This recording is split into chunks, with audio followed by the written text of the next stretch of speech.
รถโบได้ขาดคนไปกันอีกแล้ว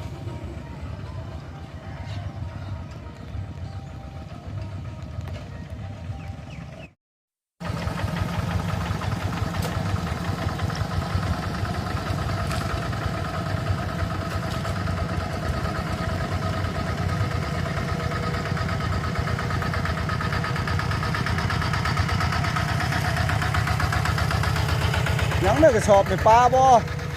ปลายังปลาเก่งนะขายบ่ขายบ่อะไรชื่อนี่คันขายนี่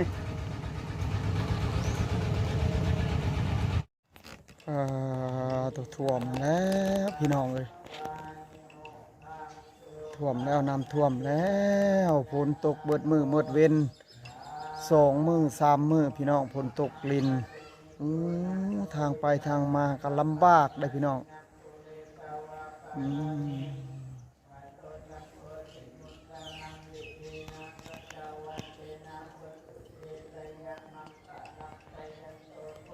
เริ่มท่วมต้นเศร้าเลยทุกคนอันนี้ฮะสีสวยๆจะน้อยให้สิลายกว่านี้ทุกคน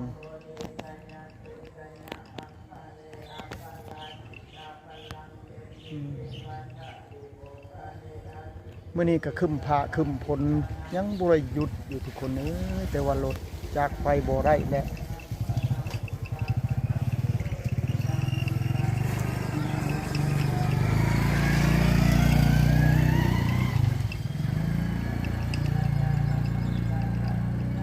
มีแต่น้ำทุกคนถือว่าฮอดครัวก็มีเบื้องนั้นโอ้ไกลเติบได้ประมาณ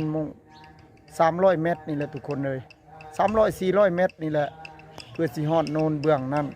เพราะว่ามือนี้เป็นมือเข้าพรรษาจะได้จำพรรษาและทุกวัดทุกคนเลย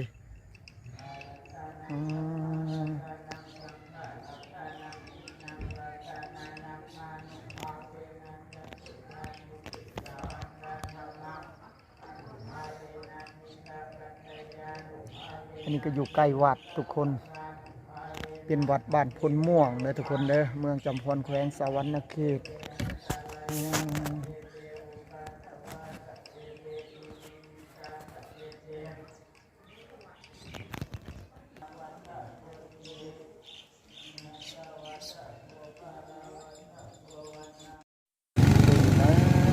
เป็นรถไถทุกคน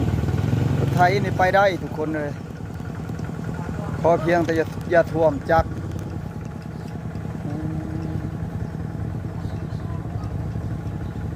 แล้วไปแล้ว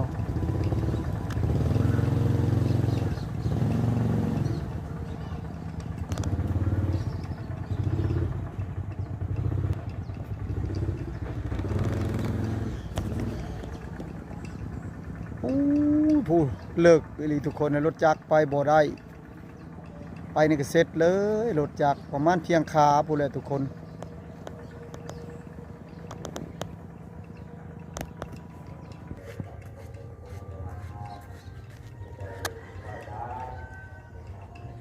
ลุย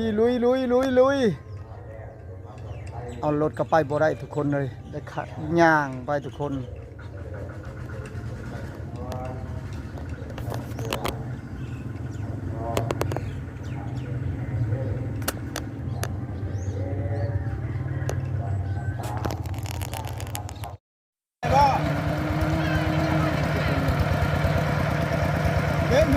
รถจักรคนยังตายทุกคนตายแล้วทุกคนจักสุกเอาคือบุคีรถไทยเนี่ยยังทามูไปยัง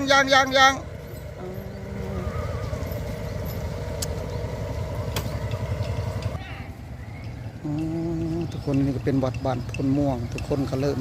สิข้ามน้ำแต่ว่าไปยากรถไปบ่ได้ฮะลุยแล้วพูนโอ้ลงพิษแล้วว่าลงบนเลิกครับพูนเช็ดบานนี่ตายแล้วหลานดังปกเลย บอกแล้วบอกกำลัง เสิร์ชแล้วคอยไปนะแม่นมันใส่เลขหนึ่งไป เลขหนึ่งไปได้เลขสองก็ไปไม่ได้มันเลิก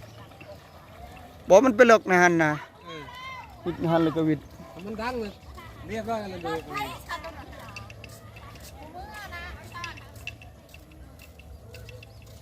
กุ้งมีเนื้อหนึ่ง เอาใส่บาทเขาพัดษาใช้มันหมูฮะ ยังบ่ซื้อเทียนเลย เออ เจ้ามาถ่ายอันนั้นนี่ บอกเขามาซื้อปลามาซื้อปลาเขาน รถมันไม่ได้สิ คุณคือได้ซ้ำเลยเนาะ ำ เป็นห้องเลยนะ เออ ไปกับสองสามรถ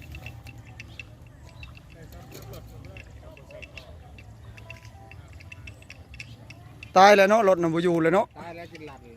บ่ไปลงน้ำไผสิเป็นแลนั่นน่ะใช้เลขหนึ่งคอยไป หนึ่งตรึดไป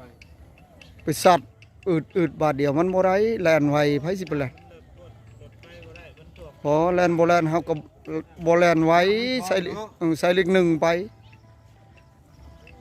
โอ้ แล้วเขาใช้อะไร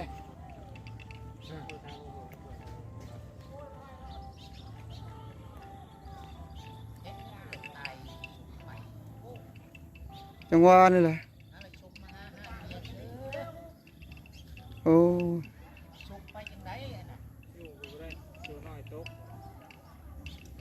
รถ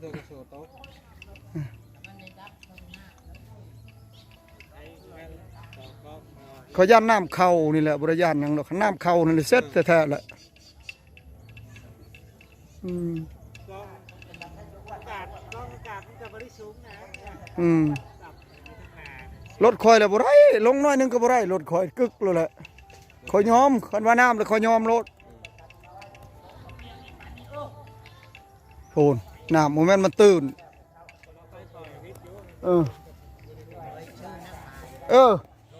โลชาพัน เขาถามลุงด้วย บ้านเฮามันบ่มีก่อนมันน่ะ ไปใช้เด้อ ถามยังไงมานุนติตัน เบิ่งทางวัดเพิ่นกำลังใส่บาตร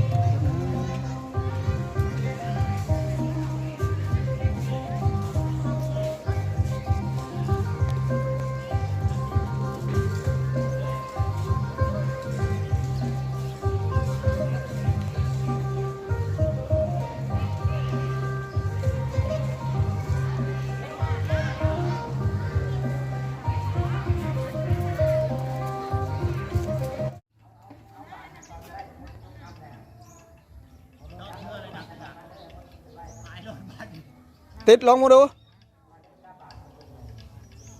ติดมึงดูได้บ่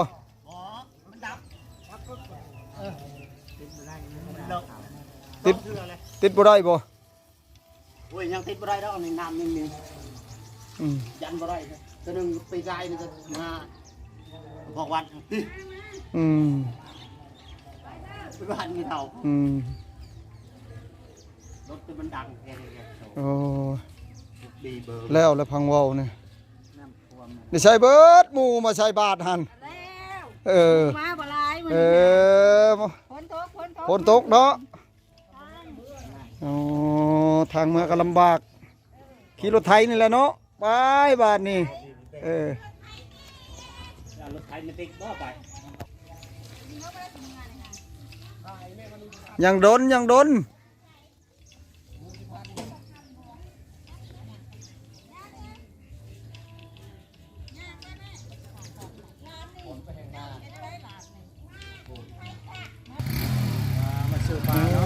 มาซื้อปลาบ่มีอาหารกิน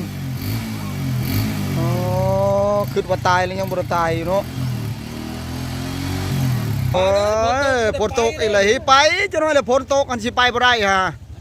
ไปบ่ โอ้บ่ไปนะได้พุ่นเขาย่างแหละไปนู่นแหละตกซ้ำนี่ เลยแม่บ่ได้ไปนะไปเด้อ ฝนตกแล้วพี่น้องเอ้ยโอ้ยเพิ่นสิไปบูชาทุกคนมื้อนี้มื้อเข้าพรรษาออกใหม่15ค่ำเดือน8มื้อเข้าพรรษาพี่น้องมื้อนี้เพิ่นก็สิไปพุ่นแหละบ้านดงเพิ่งพุ่นพี่น้องกลับแล้วบัดนี้เนาะน้ำท่วมทางเลยโอ้ย เออกลับก่อนจะน้อยเปียกเออทุกคนคลิปก็ประมาณนี้เด้อทุกคนสิได้จบสำนี้ก่อนขอกราบคำว่าสบายดี